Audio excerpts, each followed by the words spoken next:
And let's move forward with the next question. Can startups and public sector work together to build GovTech solutions? I invite now Arūnė Matelytė, manager of GovTech Lab Lithuania. And Arūnė is leading GovTech Lab in Lithuania, a team in public sector that helps governmental institutions work together with innovative startups and companies in solving the most pressing social and public sector challenges. Arūnė has been working on setting up the GovTech Lab since its inception in 2019. And with the help of enthusiastic team, has placed GovTech on the strategic national agenda for Lithuania. Please meet Arūnė.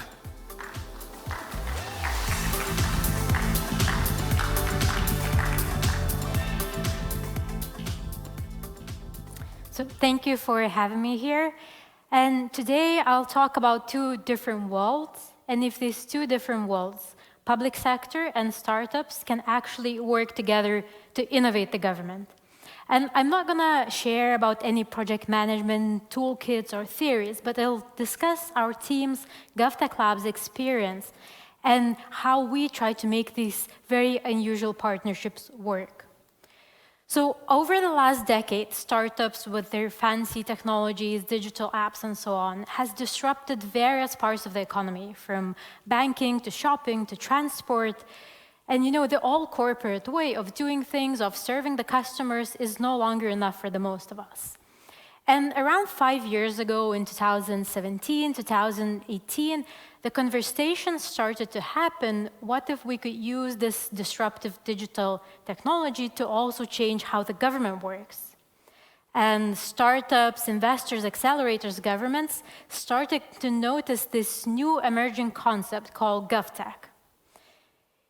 And the new solutions started emerging as well. We started seeing user-friendly platforms for citizen engagements for municipalities. We started seeing AI solutions that can help governments better manage their data or regulate the market more effectively. But of course, startups and the public sector are still vastly different worlds. And is it even possible to make them work together? And this is what I'm going to try to figure out today by answering two questions. First, why, and then how should startups and public sector work together to build these GovTech solutions? So let's begin with why. Many of you could say that Lithuania, together with Estonia, other Nordic countries, are already leading digital nations. They have digitalized most of their public services, actually. So why should they reinvent the wheel and look for startups for something else? Well, the thing is that technology is moving fast, much faster than the way that digitalization is happening in the public sector, that the technology is changing much quicker. And with that change of technology, the citizens' expectations are increasing constantly, because citizens are getting used to services from innovative companies, like very easily ordering food online or taxi. They're getting used to this very user-friendly, intuitive service that could, recommend to them what they want to watch or what they want to listen in the evening. Naturally, this is what they start to expect from the public sector. It's no longer enough to simply have the paper form in digital, or even with a nicer format. Most of us expect to open the public service form and have all the data pre-filled. And to be honest, most of us probably don't even want to know that there is a form to fill. But the challenge is that the public sector, the way it's structured, is not geared towards reinvention. The government is there to provide stability and consistency, and to be honest, most of us probably wouldn't want it otherwise. You wouldn't want to wake up one morning and suddenly you don't get a child benefit or a pension because the government decided to do something new this month. But the thing is that there are challenges and there are problems that need this constant reinvention. So how we can bring this constant force of reinvention to the public sector, even though its structure is not made for that? So one thing how we can do it is basically create a separate space for more exploratory and experimental innovation. And we can do it by establishing collaborations and cooperations with startups and entrepreneurs. We can use their skills, their ideas, their resources as this kind of external source of innovation for the public sector. Outsourcing of the modern age, if you will. So this is why startups and public sector should cooperate, because it's one of the only ways to actually bring that innovation and force of innovation in the public sector. But probably even the harder question is how. So let's begin from the beginning. How does public sector acquire anything, including technology? Well, it has to do with public procurement. It starts with identifying a very specific need that it has. For instance, there's a need for pens and notebooks. Or we have a lot of paper permits that need to be digitized. Once a need is established, you write up a very detailed technical specification saying how many pens, what color, how many notebooks, and so on. And then basically a supplier just provides you with a price and with those goods that match specifically the technical specification. It's the same with a digitizing paper-based permits, for instance. You simply say what the forms are at the moment, how you want the digital database should look like, what are specific and exact functionalities that it should have. And then the supplier basically provides a quote, builds a solution, and it has to match the technical specification that you wrote before. And this is how it should be according to public procurement law. The challenge is that for complex problems, this path between the problem that you have and the solution is not linear.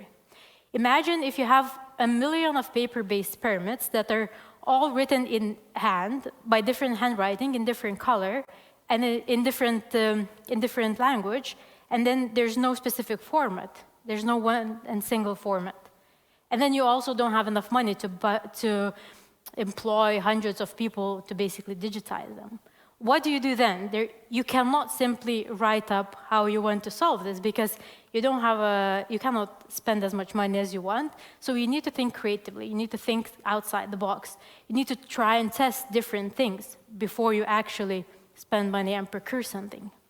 And this is where there's this mismatch between the linearity and kind of straightforward nature of procurement, where you have a simple solution, when you have a simple problem and quite straightforward solution, and then how you would want to solve complex challenges, how you would want to solve challenges where you need more experimentation and you need trying different things. But these problems still need to be solved somehow in the public sector.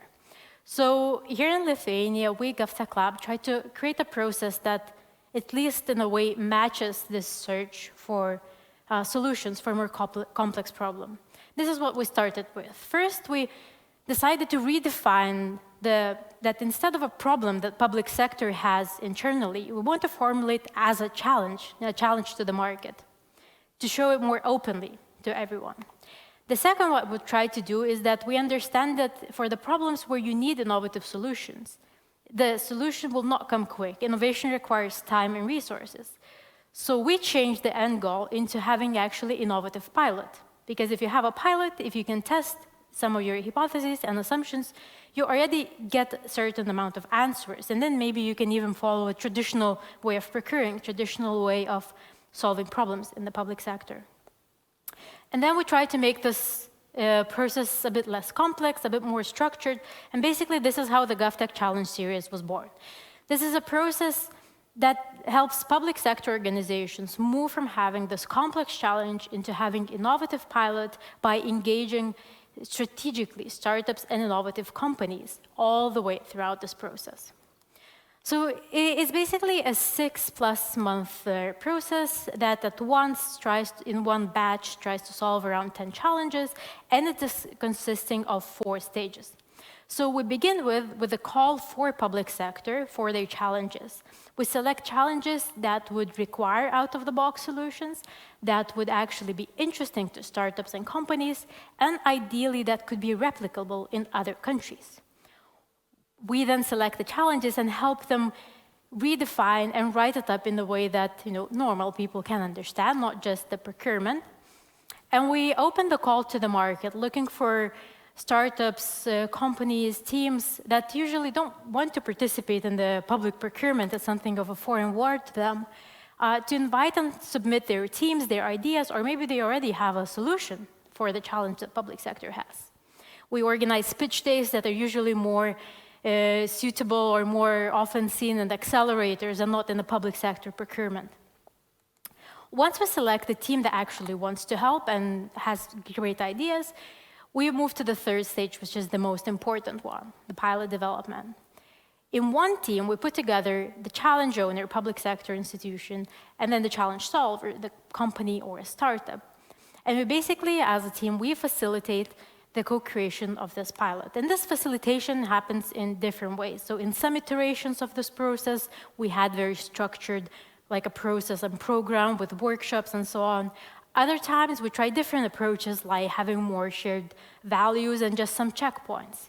But basically, the end goal of this is having a pilot built and at the end have a demo day, kind of a celebration of the results. And for us, we're equally happy if we, at the end of around like 3-4 months period, we have a pilot that the public sector organization can already start using, or maybe the result is that they see that there are additional functionalities, additional needs for them, or maybe they even see that the challenge that they raised is not really where the problem lies. All of these for us is kind of the good outcomes and good results, because this is what innovation is about. It doesn't always end up in a specific tangible product, but it sometimes gets the answers that, this was not the problem, or this is maybe not solvable by specific technology.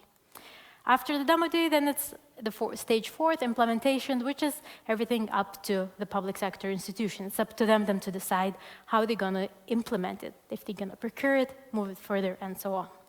And this is just a few examples of the challenges that we worked with. So for instance, with Communications Regulatory Authority, we had the challenge how to automatically detect children abusive content online that is illegal, because at the moment, people are doing it manually themselves. So the Oxy Lab startup provided and created an AI-based web crawler that can do it and then can help police remove the content online. We worked with Ministry of Environment of how to actually map basically all the forest covering in Lithuania, knowing every tree and being able to monitor which trees are cut and which are not. And the company Coetus built that. Similarly, actually, one of the first challenges that we worked with was with Bank of Lithuania, where they wanted to create a tool that would limit the reporting needed for fintechs and banks, where they could automatically share the data with Bank of Lithuania. Imagine avoiding all the reports at the end of quarter. So these are just a few examples that we worked with. Overall, we worked with over 70 different challenges. And I'm just going to share, to finish, some learnings that we had by working with them and how we can actually make sure that this kind of cooperation is possible. So the first one, of course, is finding an underlying framework that works. So as I mentioned at the beginning, usual public procurement doesn't really work for innovation. So what we try to do, we looked at actually other areas that are not related to innovation to find something that could facilitate this more open approach. And we looked at architecture, something that we just kind of talked about in the previous presentation, because public sector procures quite a lot of designs, architecture, buildings, concepts, and so on. And we actually find a method that's called design contest that is used to buy and to get ideas from the market. And we decided, why can we not use it for buying digital innovation? And we actually found a few countries in Europe already doing that. That was kind of an eureka moment for us, but of course, public sector still didn't want to invest their own money into this, so we needed to convince the government to create additional funds for this. But we also decided that there's not always need for funding. Sometimes you just need to engage the market. So we created another legal frameworks that facilitate the market consultations. Secondly, we wanted to build the GovTech Challenge Series structure in a way that actually facilitates cooperation. And we try to do in 3 things. So the first one, we try to encourage ownership. So even the terms that we use the term challenge owner. We don't propose problems to the public sector. We don't propose challenges to them. They submit challenges to us. And this makes sure that they actually want to solve this problem and they will be engaged throughout the process. Similarly, with startups and companies, we want them to suggest the solutions and suggest how they can solve it.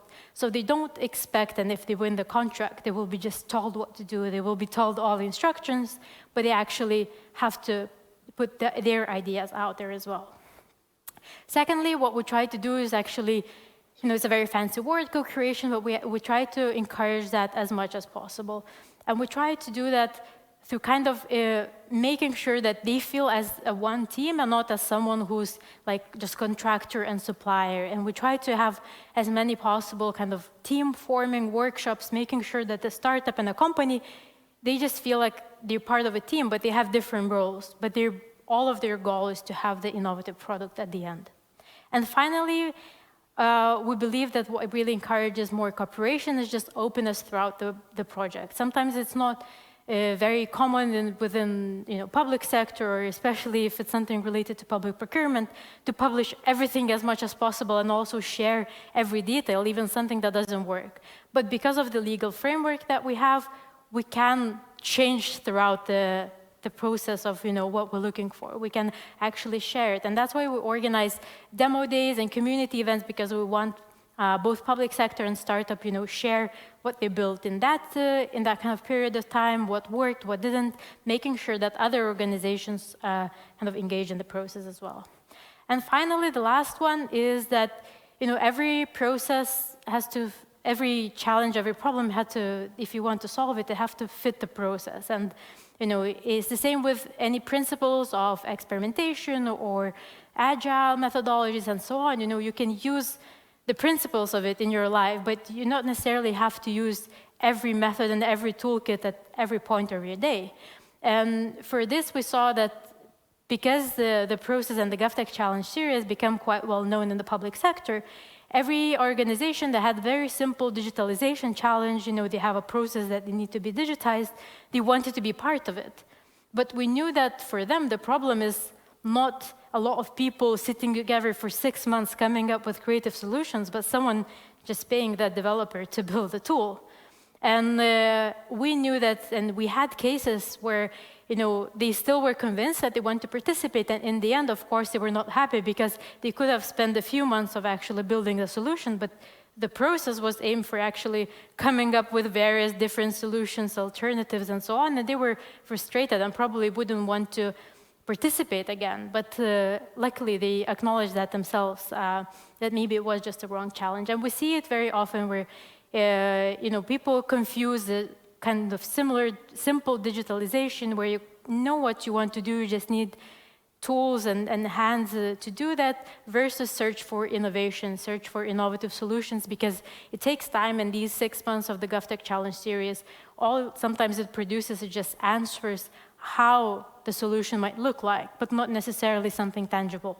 And sometimes for the public sector, and especially for procurement people, it's difficult to understand how do you not have something after those 6 months of having this. So these are some of the learnings that we had during the last 3 years with the GovTech Lab, and I hope you can take some of this for your work when you have any unusual partnerships or partners from different worlds with different values coming together and trying to build something unique. Thank you. Absolutely lovely presentation, Arūnė. Thank you so much. We love your enthusiasm. I have no doubt that we're going to have questions in the audience, but I have the first one, because you were talking, all about also digital things like Estonia. They have all, state on the online, right? And we are so well digitalized. So Lithuanians also need to think out the box, right? And put our state online and put all the politicians in the box. Then build a great firewall, and then it's like you open the box. New tax. What? Everything is fine. You should do. It's like this, yeah. Is it possible when it will happen? I'm not talking about the politicians. I'm talking about the state online. What do you think? It's already happening. It depends on, what we, like the quality that we expect from it. Lithuania is actually one of the leading states in the EU, together with Estonia, in terms of like the percentage of public services that it has online. I think for like public services to the companies is like 90-something%, and the EU average is 60-something%. So it's quite a big difference, but the question is probably like the quality of it, right? Like we have very good examples like the tax authority, where a lot of your info is actually pre-filled, and you just I don't just like go that there. web page. Maybe then it's a challenge of a digital skills within the country, not the public sector. All right. But not joking, like you have to build the public services that doesn't really require a lot of digital skills. That's the point of being able to build it competitively, where it's intuitive and not where you need to be an accountant professional to fill the form online. Yeah. Like my mom calls me and says, listen, can I throw that laptop like, alarm clock in my young days into the wall? So, your questions now. First of all, I would like to congratulate you on this effort and the results that you were quite successful in achieving. But I'm interested in, I didn't see any specific names of government organizations that you collaborated with in building the procurement model that's acceptable for, from legal perspective and from state perspective to adopt for digital innovation. I guess, I don't know, have you been in touch with public procurement office, lawyers and other government organizations, and where do you go from there with cooperation with government? We definitely consulted with them. At first, of course, we consulted more with like other countries, how they're doing, seeing their legal framework. Then we consulted because it's maybe it's an example of public sector not really working. For some reason, Ministry of Environment is responsible for the rules of this public procurement method. So we talked with them. We discussed their how they, if they see this fit, and when they confirmed, we of course discussed with the public procurement office. Of course, they cannot, before we try, they cannot say something. That's why, they can say it's probably going to be good, but they cannot confirm it. So that's why last year we had this pilot program where we actually had around 37 procurements at the same time done with this method, and none of them kind of raised any flags. All of them were marked as well done, and so on. So we tried to include them. To be honest, we wanted them to participate in that funding as well. We hope that they will put their challenge as well, so they can go through the process and check it themselves if it works. But for now, we see that it's working, and we try to. That's what we try to communicate it about as much as possible as well, so that even if we missed out any organizations that have an opinion or something, that they share it with us before something happens. It's a good question popped up online. It's coming from Lone. Who are the startups that participate in these programs? Can anyone come forth with their idea for a solution? And do the participating startups get any kind of compensation for participating in the challenge, or just the ones with the best solutions? That's a good question. Yeah. So last year, when we did it with this design contest method, the top 3 got compensations. They were around like 5,000 euros or such for the best ideas, and then the pilot was around 30,000 euros. We had the same amount so that it's more understandable for startups for each challenge. And the first part of the question, what were the startups? So like some of the examples were like Oxy Labs, Coetus, and I don't remember what was the last one that I showed the example for, but we have both startups and companies. Basically, we had some that are just beginning to still have their other jobs, and it's their after work activity, and we had IT companies that have been working here for 20 years. So we see it also quite of our success that we can get the diversified audience of startups and companies. Few more quick questions. I see the microphone in Skirmante's hand.